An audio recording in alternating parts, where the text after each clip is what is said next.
Yes. Alright, awo nyine tugenda kubanga tutandikira olunaku olwaleero. Kakati Major General omulala ateereddwa mu nkomyo. Yakwatibwa gye buvuddeko emabega era yateereddwa mu nkomyo ng'omukwano gwange ali eyo ampuliriza. Kakati nga tujja tufollowinga emisango ezigenda mu maaso oba charges ezivunaanyizibwa abamu ku ba military commanders abagenda mu maaso n'okuzza emisango mu ggwanga muno. Ate era nga tuba tukitunuddemu be basaale abagenda mu maaso n'okubeera nga be bakulembera emisango egiddizibwa ab'ebyokwerinda. Kakati kiba kitya? Ebiseera ebisinga military officer wataba na mwoyo gwa ggwanga asobola okutunda eggwanga lye era asobola okutunda obulamu bw'aba civilians abawangalira mu ggwanga lye. Nga bakikola batya?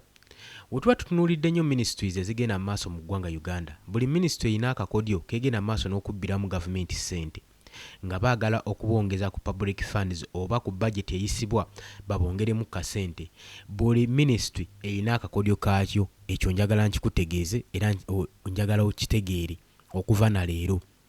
Emisango egimu egigenda maaso n'okuddizibwa mu ggwanga Uganda egy'obutujju, egyaki, okwegamba egiwuniikiriza, egisinga gikolebwa intentionally era gibeera planned ne ministries ezimu. Ekyo njagala okitegeera okuva ne kaakati. Omanyi nze ndiwo wano kubatemyako kuba bagamba munnange akutemyako taba wambazi yekka. Kakati nze ndi wano okutemyako okutegeeza information ey'omunda gye mutatera kubanga mutegeera. Ebiseera ebisinga ekintu kasita kyapeninga suddenly nga kiwuniikiriza nga kyekuusaamu ku nsonga za security, nzikiriza oba tugaane okunoonyereza kwalaze nti mu kibeeramu omukono gwa ministry eyo. Ngera n'ebigendererwa byabwe ebimu bikyatubuze naye ng'ebigendererwa byabwe bimu ku byo kweyolera kasente. Baagala gavumenti egende maaso n'obba budgetinga oba budget ennene babawe ku funds ezimala okusobola okulowoozesa gavumenti nti balina okulwanyisa ekyo ekiruzibu ekibaluseewo. So nga mbufunze ebiseera ebisinga ekizibu ekyo baba kireeseewo okusiigira gavumenti ekifaananyi nti muno mulimu ekigenda maaso mu ggwanga. Njagala tutunulire ministry ez'ebyokwerinda, ministry ez'ebyobulamu zonna. Ministry of Health esobola okupredictinga ekirwadde nti weekiri nga balina akasente ke beetaaga mu project yaabwe. Oba oluusi gavumenti esobola obbakozesa nti muteekeewo kino nga gavumenti erina kyebala. Kitegeeza nti eggwanga lijja kubeera ku panic n'okutya. Mu kutya gavumenti of course eba erina okukkiriza ne bagenda mu maaso n'okukola ki? N'okusiga akasente mu ministry eyo kasobole okugiyambako okuggyawo ekyo ekizibu. Kati abakulembeze abasinga babbidde mu nkola eno era gavumenti eba tennakigwamu kikaseereza okuka obwongo. Abakulembeze babbidde mu nkola eno. Obubbi bonna obusinga corruption eri mu kino ekintu. Kati ono tuba tutunuulidde emisango gye Major General akwatiddwa yani ye birungi ono alimandingiddwa ku nsonga zino wammanga. Wuliriza gwe mukwano gwange, bamutaddeko omusango gw'okulya mu ggwanga lye olukwe mu nsi ye olukwe nga gwabadde gutya. Njagala owulirize gwe mukwano gwange ali eyo naye olina okitegeera nti oli ku Yugi Update TV. Kankujjukizeeko kw'osinzira obba ng'otuwuliriza. Abatannatweyungako mukirire wansi waliwo ekigambo subscribe mukikoneko mujja muba musobola otwegattako. Abali mu diaspora mbatumiddeko nnyo Katoman, Dubai, Saudi Arabia, US, UK, Canada, abali mu Pretoria nammwe abali mu Nairobi mbatumiddeko nnyo. Mukola kyamaanyi nnyo okwekumira ku Yugi Update TV. Tukyagenda maaso gwe mukwano gwange n'okuba nga tukuweereza information ey'omunda n'okubuusa n'okuzibula amaaso ku by'oba togenda maaso na kutegeera. Kakati nno Generali ono yatwaliddwa mu court martial eyatudde olunaku olwabadde olw'eggulu olwa Monday emakindye era yali mindingiddwa ye Major General James Birungi ku charges ez'okulya mu ggwanga lye oba mu nsi ye olukwe saako n'ensonga ezekuusa ku security issues nga bagenda maaso n'okutondawo ebisangosango olwo basobole okuba nga banyunyuuta n'okubba gavumenti. Olwo nno gavumenti si gye bababbye, baba babbye ssente zo ggwe asasula omusolo, ssente z'omuwi b'omusolo, nga bagenda maaso n'okunoonyereza ku issues eziri fabricated ezitaliiyo. Kakati eggwanga lyaffe awo wetuuse. Oli ku UG Update TV nyongera okukujjukiza nze nkyakutwala mu maaso. Nkyakutwalira nno ddala mu maaso, njagala obeere ng'otegeera ensonga zino oveewo nga nazo ozinnyikidde. Major James Birungi, the former director of Chieftaincy of Military Intelligence CMI, kitongole kikola mu kunoonyereza wano mu Uganda. Nga olaba FBI mu ggwanga erya America, kandi wano tulinawo ekitongole kya CMI ekikola mu kunoonyereza ku misango, ku bubbi, ku butujju, ku butemu. Kitongole ekya intelligence ekya forensics, mubeeramu forensics, mubeeramu ebitongole bingi nnyo ebyegaseemu okusobola okulaba nga bagenda mu maaso n'okunoonyereza. Wabula lero mujja tusonyiwamu, tuli bakosefukosefumu, naye tujja baweerezaawo nkiwa nti eddoboozi terijja bakola bubi wadde tugenda kitambula mpola mpola. Nsabye mubeere nga mukigumira. Kakati nno ono abadde akulira CMI, ekitongole ekivunaanyizibwa ku by'okuketta era kimanyikiddwa nga Directorate of Intelligence and Security DISO. Ono nno olunaku oluyise emabega lwabadde lwa Mande yatwalidda mu maaso g'omulamuzi era n'ateekebwa ku peno chiyard era n'akiyalingibwa ne Brigadier General Richard Tukachungurwa era yakyagingiddwa emisango egyekuusa ku mwaka oguyise ogwa 2025 nga nyino n'emisango bwe yagiddiriza ono Major General James Birungi oluvannyuma lw'okukwatibwa mu August 2025 ku misango gye ngenda okuba nga nkuyitiramu. Kati nno obunkenke kitegeeza buba bwolekedde eri bajenerali ab'ebitongole byonna byonna ebikuumaddembe okutandika okubeera nga bibeera bulindaala. Oyinza okwesanga nno, kino kankigambe, ojja kwesanga nga abagenda mu maaso n'okubeera nga bateerawo bano embeera ababakulemberamu bantu balala ate era abava mu ministries endala. Abanene bagenda ne bateekamu idea. Gwe yenna omukulembeze wuliriza ng'okyagendera nnyo ku biragiro bya mukamaawo n'otanoonyereza. Lwaki ebiseera ebisinga abakama baffe bano babeera ne personal interest nga tezeekuusa ku ggwanga, newankubadde wa designingibwa kubeera nga receiving commands. Womala otegeera nti no zino commands ziyinza okuba ziri personal nga tezeekuusa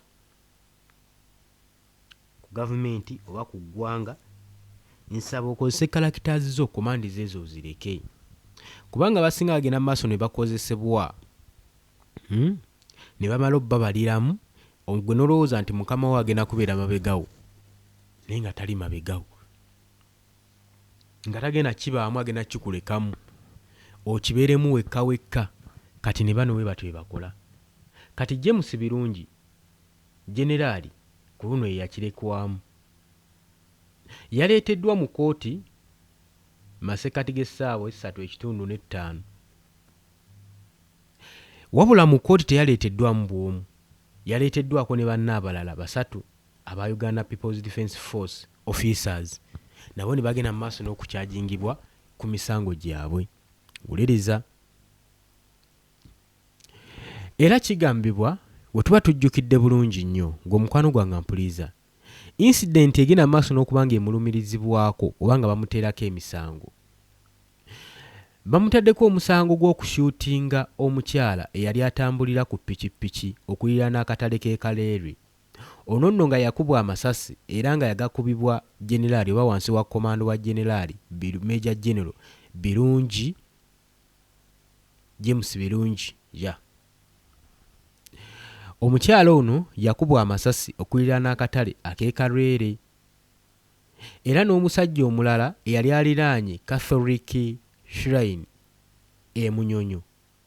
Ebiseera ebyo lwali lunaku lwa Uganda Matters Day nga bagenda maaso n'okucelebratinga, naye yattibwa era yattibwa omuntu y'omu oba yali nga biri wansi wa komandi. Oba tujjukire bulungi nnyo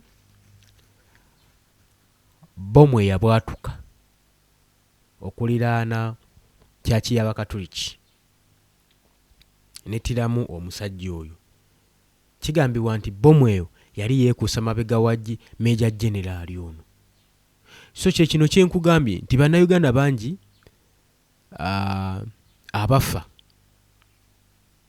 naye nga issues ezibatta ziri motivated, ziri designed, ziri fabricated okusobola okuba nga babaako nekibabba ne bagenda ne batwala bannayuganda nga basaddaaka ku lw'obugagga bwabwe. Era kino tukivumirira amagye ab'ebyokwerinda ba military commanders bannange tubasaba busabe mulekeraawo okusaddaaka bannayuganda nga mubasaddaakira olw'obugagga bwammwe nga mulowooze munaateekawo ne muteekawo fabrications gavumenti ejja kitunulamu ng'era mulimu n'abantu abafudde, obulamu tebugulwa ssente. Ezo ssente osobola ozikola oba n'oziyiza mu makubo amalala, naye obulamu bw'omuntu oyo gw'oba osaanyizaawo tomanyi abadde agenda kubeera kya mugaso ki mu nsi, tomanyi ki kyabadde agatta ku nsi eno. So tubeere beegendereza nga tukola decisions, naddala longo decisions eziyinza okuba nga ziri harmful eri bannayuganda, eri bannansi. Ensi tetugiwangaliramu ffekka, ensi tugiwangaliramu nammwe, mmwe ab'ebitongole ebikuumaddembe, ba mukwatamundu, ba high military officers, mwenna mwenna tuli mu ggwanga limu era ffenna tuba bannayuganda. Ffenna twagala ssente, tuyita mu bizibu nga bye muyitamu, naye ssente tuzinoonya weetutyo era tetuzinoonya mu bubi. Ekyokutta munno ng'olina diiru gy'obaze tekigenda kutwala wala nakyo.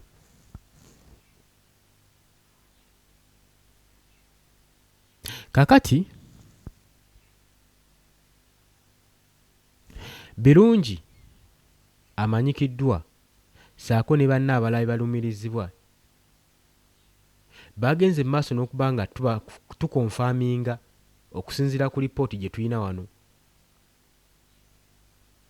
Kuliko omu Byaruhanga yamaze dda okuba nga akonfaamingibwa, ye yamaze dda okukonfaamingibwa mu kaseera kabadde bafiiringiramu sitoole eno. Newankubadde omusango guno gwabadde e Makindye mu kooti, military kooti, tebaaganyizaamu media coverage nga bagenda maaso n'okukola procedure y'omusango guno, era baataddewo restrictions nnyingi nnyo eri munnamawulire.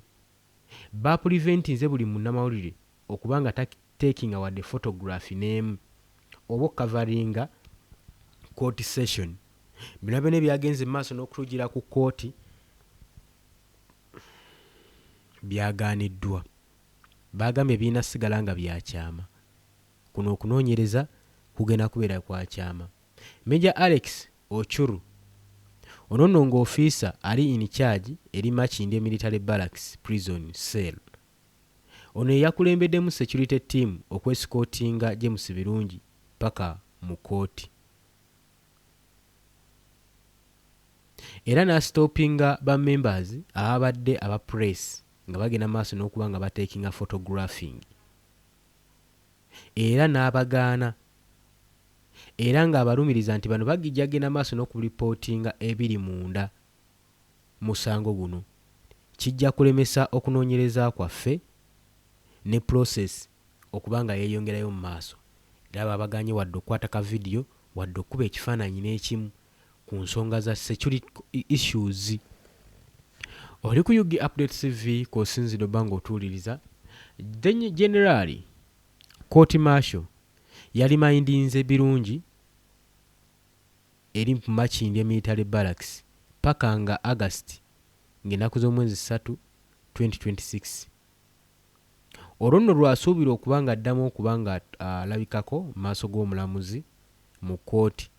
Wano nno ajja kubeera ne banne abasatule abaalumirizibwa okubeera nga be bamu kubazza emisango gino.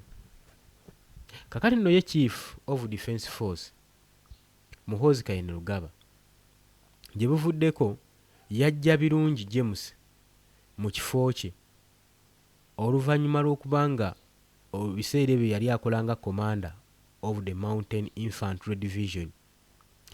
Just emyezi ebiri emabega ng'amaze okulondebwa. Birungi yatransferringibwa from CMY ng'era transferringibwa ne Chief of Defence Force Muhoozi Kainerugaba. Tetumanyi nsonga naye zonna tugenda kuba nga tuziraba tuzitunuulira tubabuulire lwaki yatransferringibwa. Nsonga ki ekyali kigaanye? Ki ekyali kigaanye ku extent eno? Kakati nga April ng'ennaku z'omwezi 16 2025 yali amaze okuba nga asweepinga omulimu ne Major General Richard Oton ng'agenda maaso n'okushifutinga era so Oton yatwala CMY nga birungi amaze okuba nga agibwamu era n'oluvannyuma ng'amaze okuba nga agobebwa mu CMY ng'ekifo kye kimaze okutwalibwa General Richard Oton. Yakwatibwa mu August mu 2025 era n'alumirizibwa omusango gw'okubeera nga alimbalimba ajeeteka intelligence information era nga yeekuusiza ku fake panels ne suicide bombers ne purposes okobutaininga ssente okuva mu state. Kati kino kyenkugambye era kati gwe osimbawo oluti. Njagala awo osimbewo akati gwe mukwano gwange ali eyo ampuliriza. Njagala okukujjukiza nti oli ku Yugi Update TV osinzira obba ng'otuwuliriza. Gw'atanatweyungako kirya wansi waliwo ekigambo subscribe kikoneko obeere nga otweyungako. Bw'otuba tutunuulidde ensonga eno mukwano gwange ali ku Yugi Update TV. Bantu bangi abakasuddemu akaba nga bagenda mu maaso n'obulamu bwabwe okutokomoka olw'abo ba military officers abeesuulirayo ogwa naggamba okuba balina decision making ne bagenda mu maaso n'okola decision making nga bagikolera ku bantu. Oluusi okubanga waliwo ne facilities ezigenda mu maaso n'okuba nga zaagala okugezesa ebyokulwanyisa byazo, oluusi bye baba baguze, oluusi bye bali mu fabricatinga, bye bali mu kukolaakola ne bajja mu public ne babigezeseza mu bantu. Era abantu obulamu bwabwe ne butokomoka lwalongo decisions. So ebikolwa nga bino bibeeramu mu ggwanga era mu government ministries bibeera mu ministries. Naye ekisinze ennyo okutta bannayuganda ebyolaba mu ggwanga nti kati ku boda waliwo bomu ate yabwatuse, mu kibuga Kampala baakubyewo bomu, bantu mabeka abaafudde, waliwo season weetuuka nga yabibwatuka. Bino ebintu bifabricatingibwa ministries zino nga biri emabega wansi wa komanda olw'okuba nga balina personal interest mu kwagala okubba gavumenti. Era gavumenti ku luno ndowooza bali keen okulaba era bannayuganda nebaza omulimu ogw'amaanyi gwe mwakola kuba oba ojjukira ebiseera ebyo social media yagenda mu maaso n'okubuuza ebibuuzo ebyali ebingi era gavumenti neeraba ekintu kino abaali abeebafu nga bamanyi nti nno zino bomu zibaza ddala Uganda tebeerangako na butujju era tebagirumbaganangako, wabula gavumenti yeerumbaganako na yokka. Mu militale mwe muli abalumbaganyi abagenda maaso n'okwekolako obulumbaganyi basobole okubeera nga bongeza akasente ne budget basobole okuba nga babba gavumenti mu kunoonyereza okutaliiyo okwekimpatiira nti ate bomu yavuze wano, bomu yakubye wano. Kuba oba ojjukira bomu yakubibwa mu kibuga Kampala okuliraana police station, omwami eyafa eyabwatuka ne bomu okuliraana Uganda House. Ebiseera ebyo mukyabijjukira. Banoonya abooluganda b'omwami oyo banone ebisigalira byabwe yabula. Kati twebuuza baabula batya?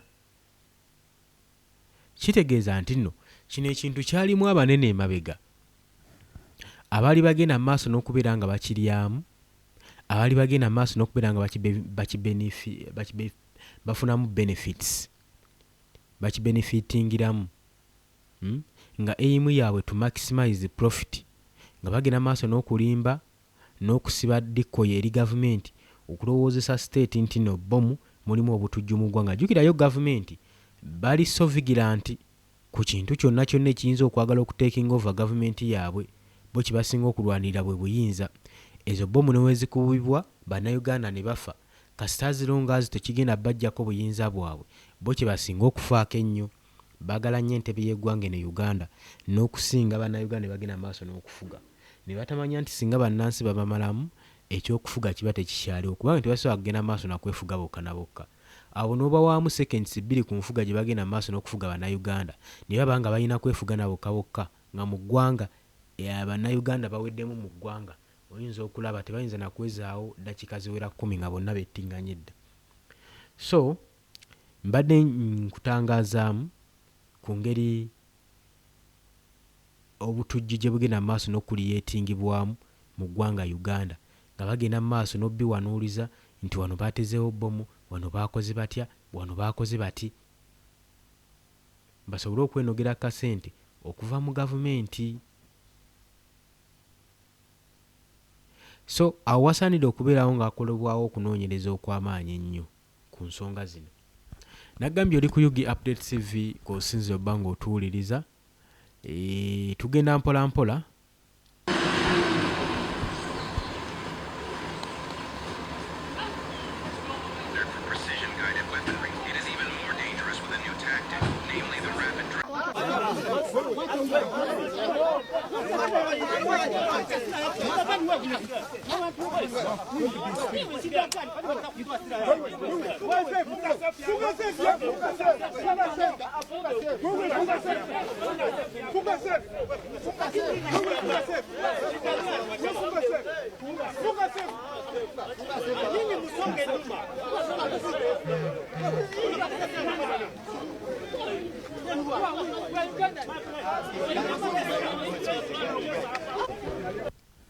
Si bulumbaganyi bwa bbomu bwokka bwe bugenda mu maaso n'okubeera nga bukolebwa ku nsonga eno.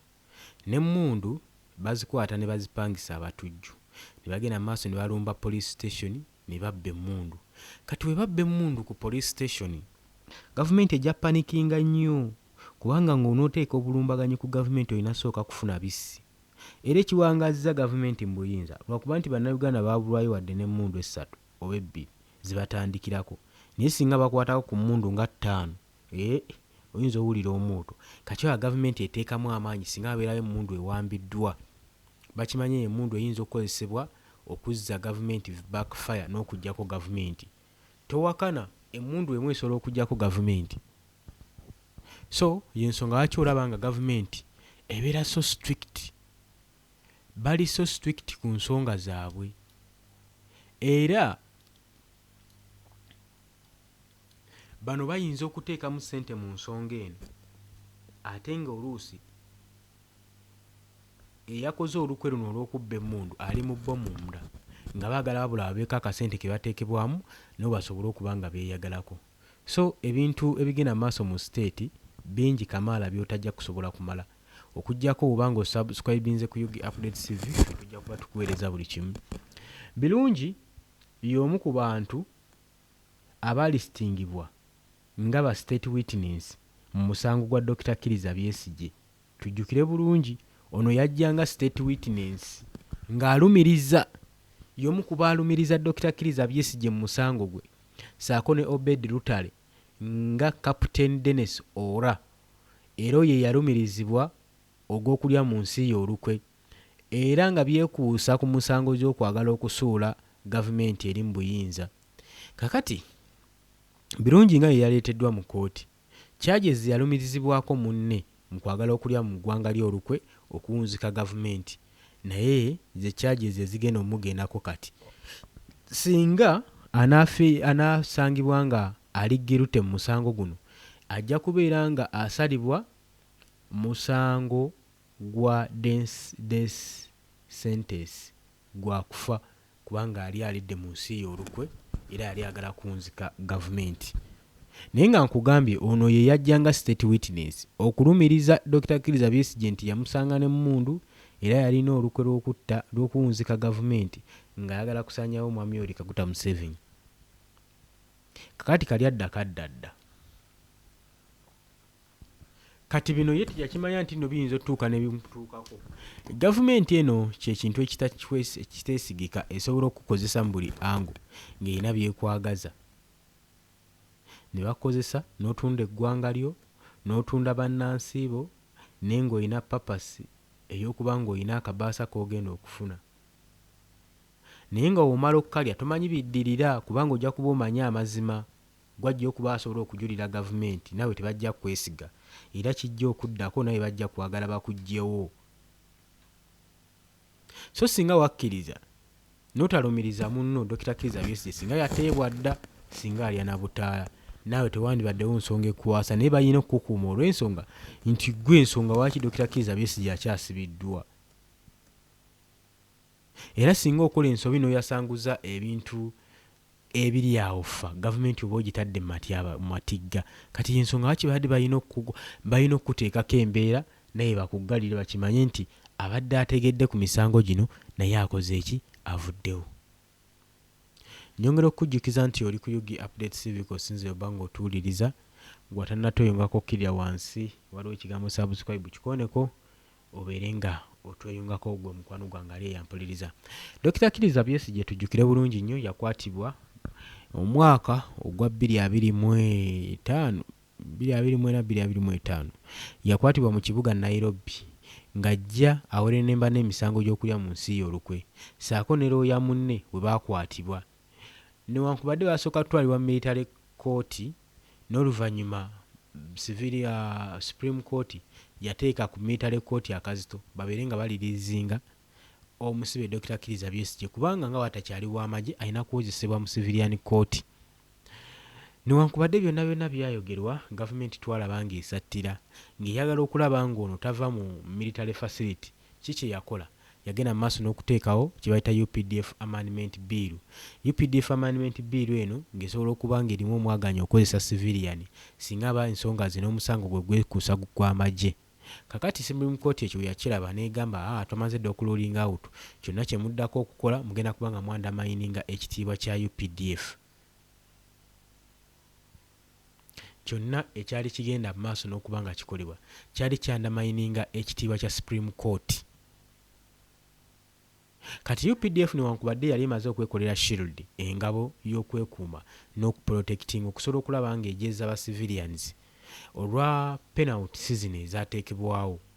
Kino nno kyagikuba wala ekyokuteekawo sovereignty bill newankubadde yali egenda mu maaso n'okuba nga tennabanga editingibwamu naye baakolamu edit ne balekamu ensonga ezimu ez'okumwanjo naye ng'eno bill baali bajategetingidde Dr. Kizza Besigye saako n'aba opposition ab'oludda olulala abavuganya gavumenti saako n'abo abawagira ekibiina ekigenda mu maaso n'okuba nga ky'opposinga gavumenti nabo baali babagiddwa etteeka lino lisobole okubeera nga libafunza nga libafuga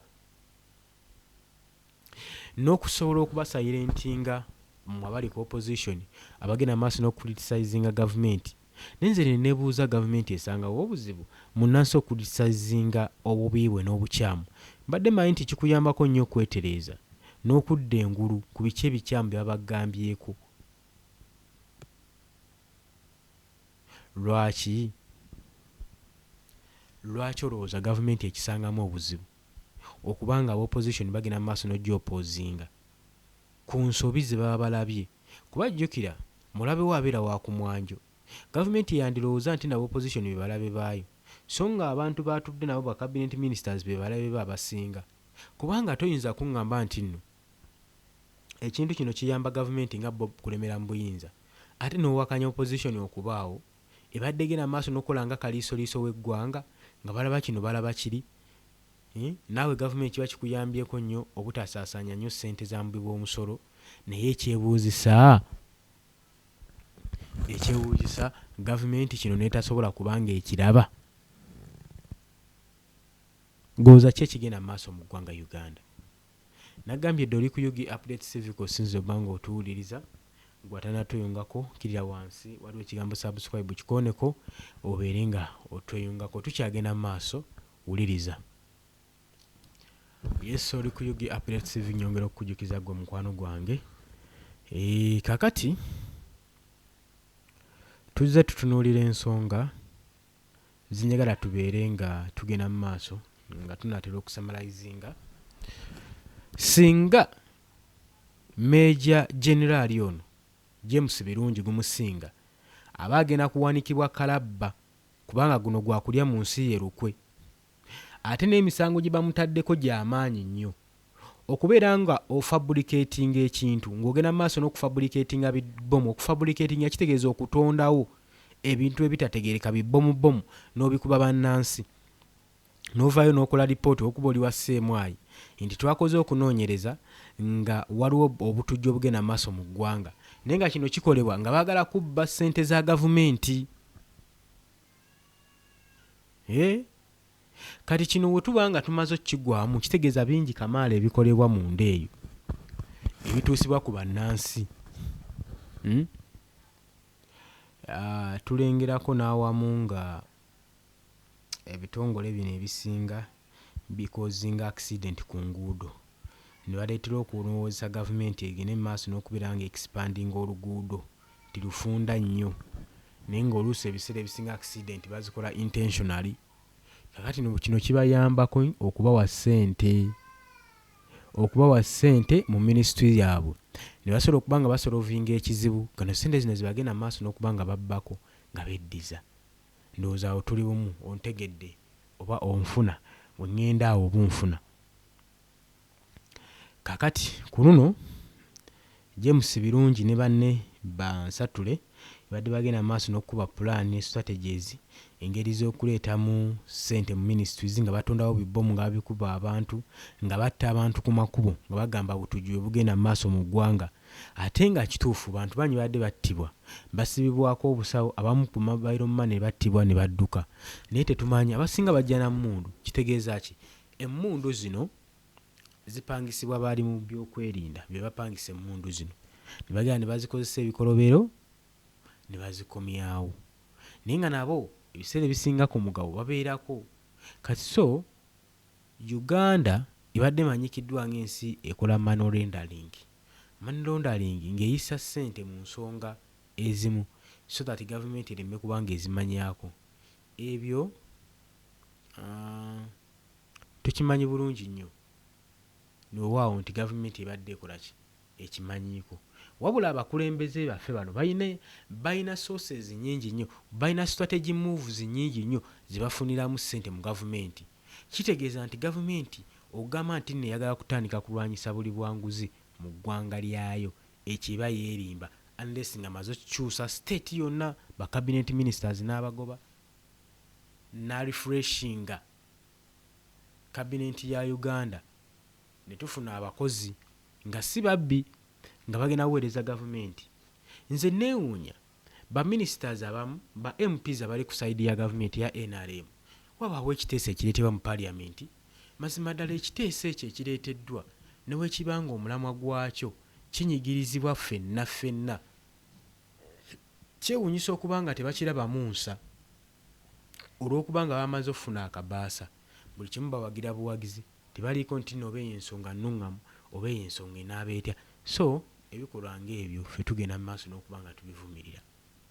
Oli ku Yugi Update TV kosinzidde oba ng'otuwuliriza gwatanatweyungako kutegeeza nti kirira wansi waliwo ekigambo subscribe kikoneko obeere nga otweyungako.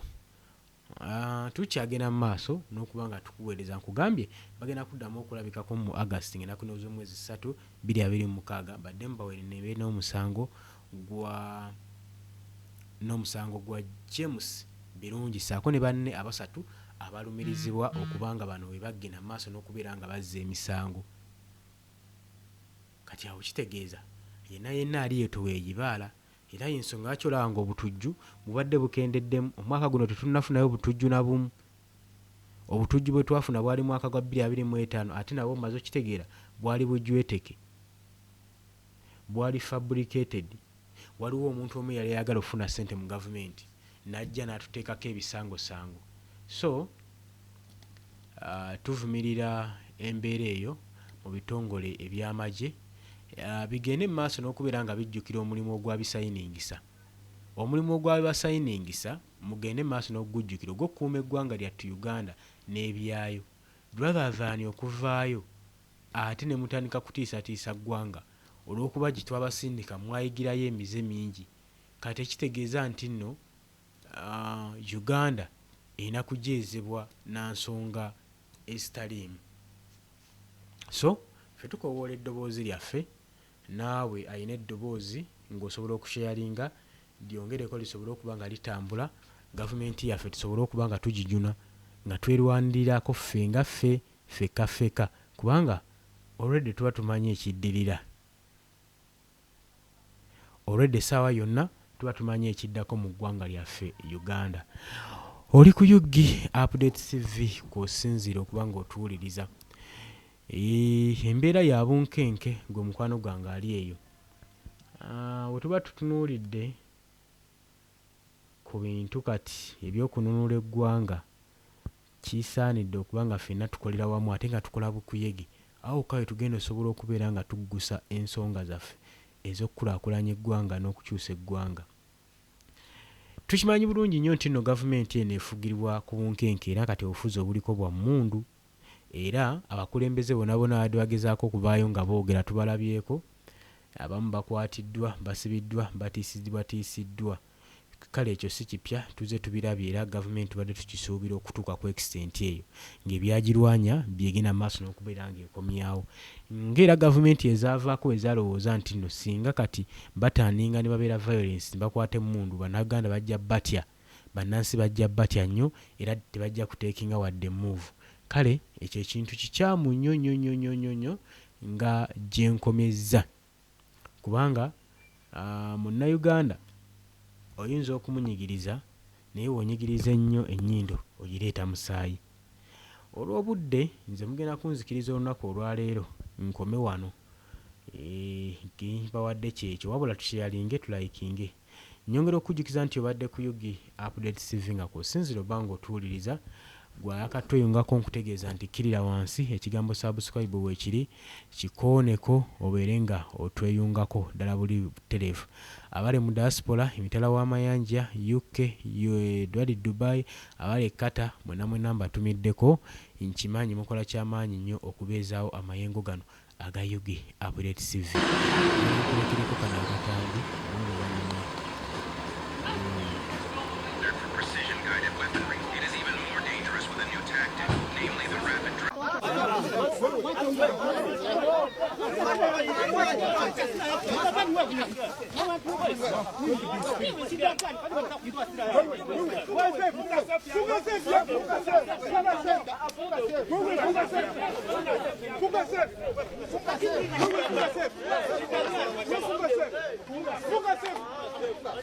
Nini musonge nyuma.